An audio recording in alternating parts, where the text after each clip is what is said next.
Hello folks, I've just read something on a guitar related forum about headstocks. The general choice is a slotted headstock like this and the what I call slab head or spade head or whatever, the flat solid headstock. And so without coming to any terrible judgments here, I'm just going to discuss the relative merits of both, because I can't play. I've got trigger finger which has completely stopped me, which is kind of relevant to this. Now, the slotted headstock was very common and still is with classical guitars, and these earlier designs by Martin in particular were developments of the European classical guitar. So with some exceptions, I know, but this is what this was evolved for, and this is why I went not for 12 fret guitars, not for slotted headstocks, but for wider fretboards, because they were a development of the classical guitar, which gave you a wider fretboard, wider nut and wider string spacing, primarily for fingerstyle use rather than as rhythm instruments. This is where I'd like to talk about the ergonomics of these two designs.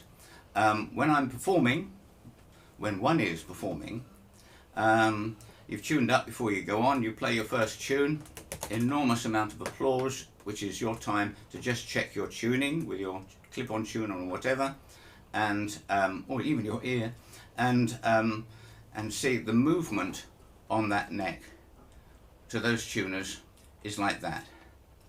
There's no contortion of the hand or the wrist. Yeah, that's all you're doing.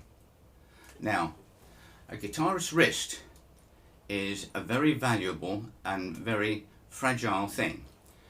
Carpal tunnel syndrome, trigger fingers, all sorts of problems affect a hand doing these intricate things and hammering down on strings and whatever. So I see that as a definite advantage. Let's talk about slab head. So you're up on stage, your adoring millions looking at you, and you want to check the tuning. So you're going to go like this, and then you're going to reverse that and go like that. Yeah? Not ideal for the wrist, I think. Okay, so of course a lot of people are far used to doing that, and they do that, and a lot of people get carpal tunnel syndrome, and a lot of people get other wrist problems and finger problems. Now let's talk about changing strings. I always change strings with my guitars flat on a worktop. For my slotted headstock guitars, they have the end has to be over the edge of the worktop, because I use an electric screwdriver, so I can just put that underneath and it's done. If I were doing that backstage without my equipment, I would be unwinding them here, and I would probably be laying onto my lap and be threading the strings through the capstan and then winding up again. And what would I be doing with one of these?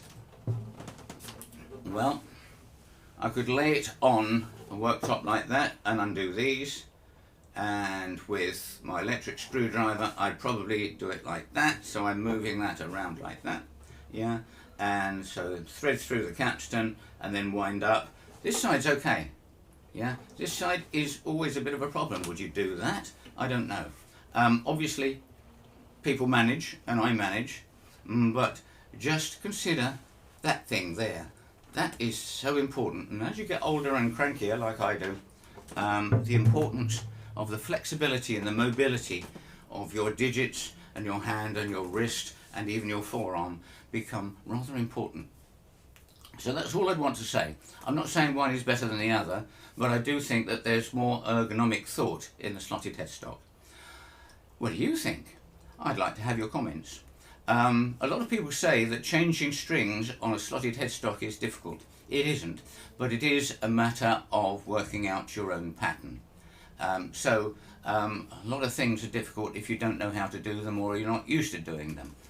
Once you've worked out your own little system, easy as pie. Talking of pie, I think it's lunchtime. If you have been, thanks for watching. Bye.